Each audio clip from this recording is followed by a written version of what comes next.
The Cheese by Margie Palatini. The cast of characters. My name is Cassie, and I'm the cat. I'm Sad, I'm the rat. I'm Seth, I'm the dog. I'm Karen, I'm the child. I'm Bridget, I'm the mother. I'm Jacob, I'm the father. I'm Austin, I'm narrator 1. I'm Trent, narrator 2. I'm Kay, I'm narrator 3. Rules and regulations. The cheese stands alone. The cheese stands alone. Hi-ho the dairy-o. The cheese stands alone.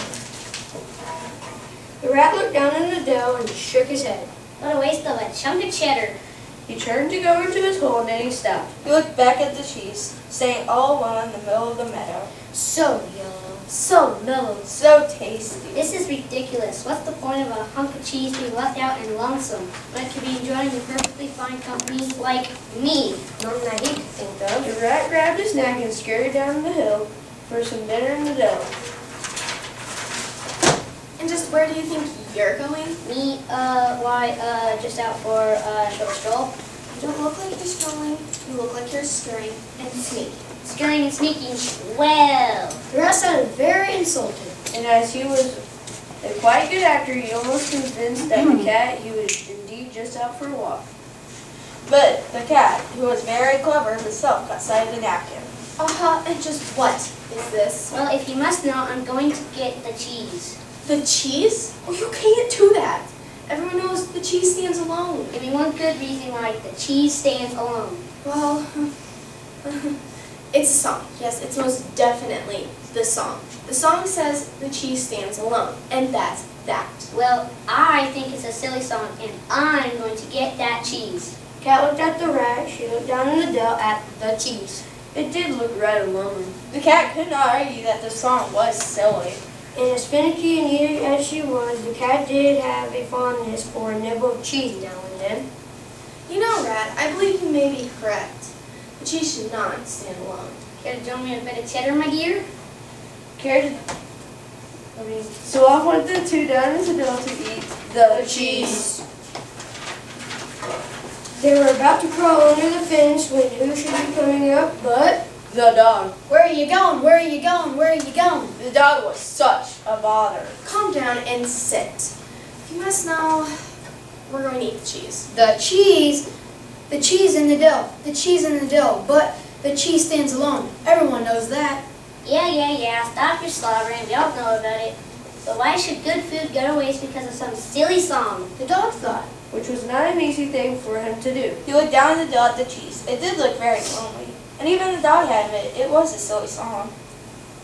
You know, I could go for a nosh right about now myself. so off with the rat, the cat, and the dog to eat The cheese. Here, boy. Here, boy. Woof, woof, arf, woof, arf. Yes, that dog can never keep a secret. Oh no, you aren't thinking of eating that cheese, are you? Naughty, naughty puppy. You know the cheese stands alone. Oh, this is pitiful. I'll take care of this. Purr, purr. Mew. That piece of cheese does awfully look yummy. And I haven't had my lunch yet. How about you? Woof. Squeak. So off went the child, the dog, the cat, and the rat to eat. The cheese. And then Mother called. Yoo-hoo. I'm going to eat the cheese. What a little blabbermouth. No, you can't eat the cheese. The cheese stands alone. Wait till your father comes home. So they all waited for the cow to come with the farmer who was the father who was told by the mother. Your child wants to eat the cheese. No, can't do that. Can't eat the cheese. Cheese stands alone. Everyone knows that. The wife looked at the child. He looked at the dog. Who looked at the cat. Who looked at the rat. Look at the cheese. It was very quiet until everyone's tummy started to grumble. Grumble, grumble, grumble. After a long day's work, my grumble collapse. Grumble, grumble, grumble. I suppose that song is rather silly. It truly is. What should we do? The rat elbowed the cat. He poked the dog. He nudged the child. Let's have a party. Woof. Squeak. So the farmer followed his wife, and his wife followed the child, and the child followed the dog. He followed the cat. He followed the rat. Hey, I'm already wearing my napkin. Down into the hill to eat the cheese. And then the farmer stopped. You know, if we're going to have a party, we should have some apples from the orchard. to eat the cheese. Delightful idea. I'll fetch a few pears. I'll get the crackers. Some sausages would be tasty too. I insist on milk. So off went the farmer and his wife and the child and the dog and the cat to get some apples and pears and crackers and sausage and milk. Everyone left the cheese alone. Except for you know who. Taking time, everybody. I'll just stay here and hang out with the cheddar. Shame on you for what you're thinking. I may be sneaky rabbit, but I'm one big party animal. Hi-ho the dairy-o. You know, the cheese doesn't stand alone. Then.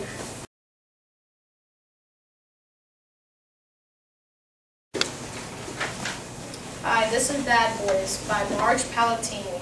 I'm Mark Davis. I'll be playing Wally Wolf. I'm Will Bosch and I'll be playing Willie Wolf. I'm McKenna, I'll be playing Narrator 1. I'm Cassie, I'll be playing narrator 2. I'm Kelsey, I'm Betty Mutton. I'm Olivia and I'm true to you. I'm Will and I'm Meryl Sheep. Those bad boys really wolf for each other again. And now they are on the run with everyone hot on their tails. Wally, Sean, I do believe we have human slip. Yes, indeedy. Now, close one, dear pal. Close as a hair on a Jenny Chin Chin. Oh yeah, we're bad. We're bad. We're really, really bad. Yes, those boys were big, they were bad, and they're also out of breath. There was another huff or puff between them. They needed to lay off those goodies and lay low from the law. But they were, were too big, bad, wanted wolves going to hide out where nobody would ever find them. What to do, what to do, what to do. It was a dilemma, all right. Do you hear what I hear? Affirmative, dear chum. Do you see what I see? Swansea, old pal. Are you thinking what I'm thinking? Rain ditto. Ah, yes, it was the perfect hideout. It was close, it was clever, and eats were included. The boys got out their bags of tricks and went to work. We'll go on the land. Pull the wool over their eyes. Fleece the flock. Oh yeah, we're bad. We're bad. We're really, really bad. A couple of long John Woolies, some fluff, more puff, and plenty of mascara. And Voila, Wilhelmina. And voila. 2 wolves in sheep's clothing. The plan was simple but wickedly devious. Lamb's smorgasbord. Ah yes, they were bad. Bad. Really, really bad. but sort of adorable. That's creepy. The 2 were in clover, all right. Yes, joining the flock was the perfect hideout. Not to mention all those tasty tidbits they planned for the road. Unfortunately, the tidbit, that morsel, that just one lick of lamb was getting harder for Willie to resist. The bad boy just hated eating his greens. This tastes like grass. It is grass, you ninny. Just eat it and smile. Here comes breakfast, lunch, and dinner. We can really sink our teeth into. How do you do, ladies? I'm Betty Mutton, and these are my friends, True to You and Meryl Sheep. Are you new to the flock? Well, yes, I suppose you could call us 2 new ewes. I'm Wilhelmina, and this is my sister, Wanda. We're the peep sheep. The cheap sheep? You mean the Bo peep sheep? The missing peep sheep? But, of course, I'm sure you've all heard the story. We were lost, so lost, and nobody could find us. Absolutely, my dears. It was a terrible thing, don't you know? They left us alone, but looky here. Now we've come home. Wagging our tails behind us.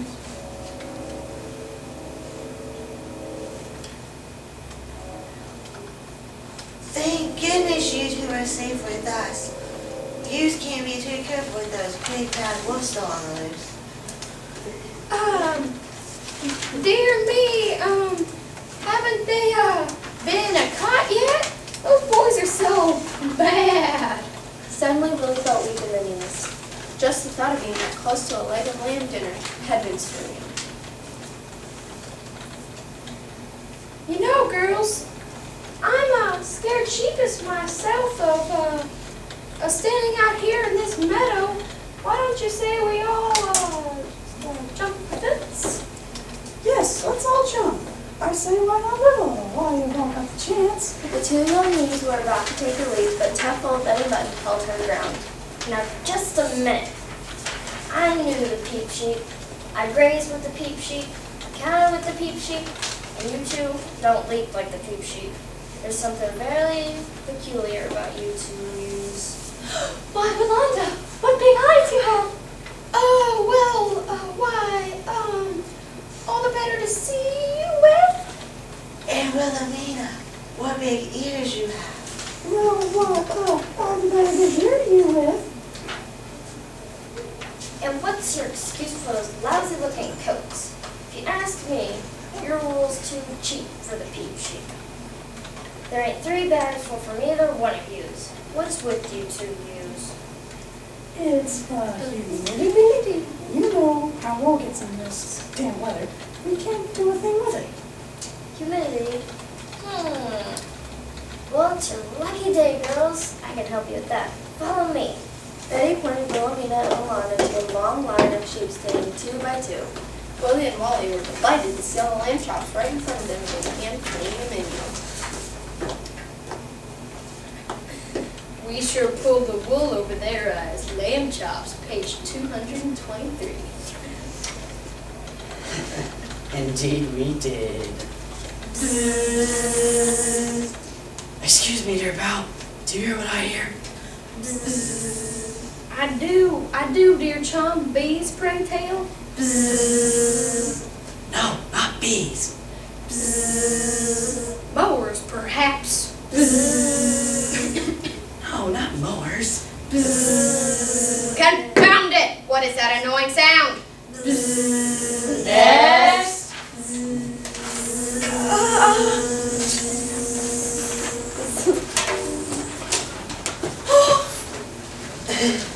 Why, you want Wilhelmina? And you are Yolanda. Of course they're not.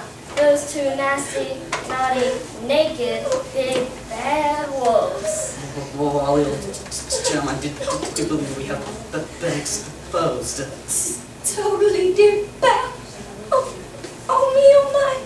Totally. And those big bad wolves thought they had trouble with pigs. So, Willie and Wally headed for the hills. Of course, there's only one thing those bad boys could do after such a close shave like that.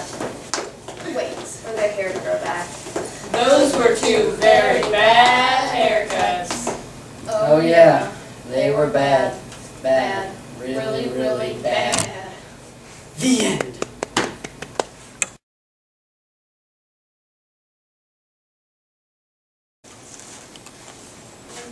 We're the narrators. Possum, bear, fox, beaver, Porcupine. Chorus. Skeleton chorus. Lousy, rotten, Stinking. Grapes! By Margie Palatini. fox-eyed a bunch of tantalizing grapes hanging from a vine growing high on a tree. Those juicy morsels are for me. The problem was, Fox was only so high, and the grapes were so high. No matter, I am sly, clever, smart. After all, I am a fox. I have a plan. Plan Alpha. Add this to that, multiply that to this, subtract here from there, carry the 2 minus the 1, and voila! Grapes! Hop, skip, jump, climb, leap, And no grapes. Fox climbed up on the thicket and brushed off his coat. Perhaps a bit of a boost is needed, but where to get a boost? Grunt. Fox turned. He grinned. Why, Bear, old buddy, I say, do you like grapes? Grapes? Duh. Do I? I think I do. Yep, I do. Excellent. Look and listen. Here's the plan. And bravo. You stand here. I will stand on your head there. On the count of 3, you give a bit of a boost and voila, grapes. Bear looked at the clear. He looked at the grapes. He looked at the tree. He stared at his big front paws and thought. You know there, Fox. I'm thinking maybe I could just wrap my paws around them. Ta-ta-ta-ta-ta, Bear, my dim buddy. Your job is brawn, not brain. You leave the thinking to me. After all, I am the fox. sly, clever, smart. I know how to get grapes. If you say so. Bear stood here. Fox climbed up and stood on top of Bear's head. There. 1, 2, 3, and no grapes. Maybe a little more lift, thrust, and oomph is needed here. If you say so. Now, where do you find ooh? Pat, slap, pat, slap, pat, slap. Fox peered down at this pond. He grinned. Why, Beaver, dear Pat, I say, do you like grapes? Grapes? Oh yes, indeedy I do. Excellent. Look and listen. Here's the plan. Plan Bravo, Part 2. Bear stands here. You stand on Bear's head there. I stand on your tail. And on the count of 3, Bear gives a boost as you give an oop, which brings me there, and voila, grapes. Beaver looked at the plan. He looked at the grapes. He looked at the tree. He tapped his front tooth and thought. Fox, I've been thinking if I just started chewing on the tree. Ta-ta-ta-ta-ta, Beaver, Beaver, Beaver, my dentally challenged chum. You just mind the oomping. Leave all that thinking to me. After all, I'm the fox. Sly, clever, smart. I know how to get grapes. If you say so. Bear stood here. Beaver stood on Bear's head. There. Fox stood on Beaver's tail. 1, 2, 3, and no grapes. I believe we just need an inch or two more scooch. Fox measured this. He weighed that. He turned around and grinned. Why, Porcupine, you short scooch of a fellow. Do you like grapes? Grapes, I suppose I do enjoy a grape or two now and then. Excellent. Look and listen. Here's the plan. Land Delta. Bear stands here. Beaver stands there. You stand on Beaver's tail, I stand on you, and on the count of 3, Bear boosts as Beaver oomps while you scooch, which brings me there, and voila, grapes. Porcupine looked at the plan. He looked up at the grapes. He looked at his back full of clothes. Excuse me, Fox, but I have a suggestion. Perhaps if I just put my... Ta-ta-ta-ta-ta, Porcupine, my little friend. Let us not get all prickly. You just be a scooch and leave the ideas to me. After all, I am the fox. Sly, clever, smart. I know how to get grapes. If you say so. Bear stood here. Beaver stood on Bear's head there. Porcupine stood on Beaver's tail. Fox stood very carefully on Porcupine's back. 1, 2, 3, and no grapes. Fox rubbed his feet. He pulled a bramble from his tail. He uncurled his whiskers. He got out his pencil and eraser. What might be helpful is a wee catch and swing. Yes, catch and swing should definitely do it. Beaver looked at Bear, who looked at Porcupine. If you say so. Fox spied 2 tiny eyes peeking through a bush. Ah, Possum, my dear, do you like grapes? Me? Why, yes. Yes, I do like grapes. Thank you for asking. I like grapes very much. Fox grinned. Excellent. Look and listen. Here's the plan. Plan Echo. Bear stands here. Beaver stands on Bear's head there. Porcupine stands on Beaver's tail. I stand on Porcupine. You stand on me. So on, so on, so on, etc., etc., etc. Which lifts you, whose tail curls around here. Then swing back to me, who I grab ending up there. And voila, grapes. Possum stared at the grapes. She stared at the branch. She stared at the plan. Pardon me, but it all seems so confusing and complicated. Perhaps if I... Ta-ta-ta-ta-ta, Possum, Possum, Possum, my pet. Now don't worry those few little hairs on your extremely unattractive head. Nothing to fret over and faint it away. Trust me, my dear. After all, I'm the one here who is sly, clever, and smart. I know how to get grapes. If you say so. So, Bear stood here, Beaver stood there, Porcupine stood on Beaver's tail, Fox stood carefully on Porcupine. And Possum stood on Fox, ready to swing into action. 1, 2, 3, and boost, oomph, scooch, swing, sniff, sniff, sniff. Crash, crunch, kaboom! No grapes. Blast that bunch of fruit. There is simply no possible way to get those grapes, and that is that. Possum looked at Porcupine, who looked at Beaver, who looked at Bear. I can run up the tree and toss them down. I can aim and shoot them down. I can cut them down. Duh, I can give the tree a shake. Fox glared. Oh, really? Then why didn't one of you say something before? Well, after all, you are the fox, right? Clever. Smart, duh, very smart. Fox turned with a huff and sniff. Well, do as you wish. I, for one, wouldn't think of eating those lousy, rotten, stinking grapes now, even if I could. They're probably sour anyway. If you say so.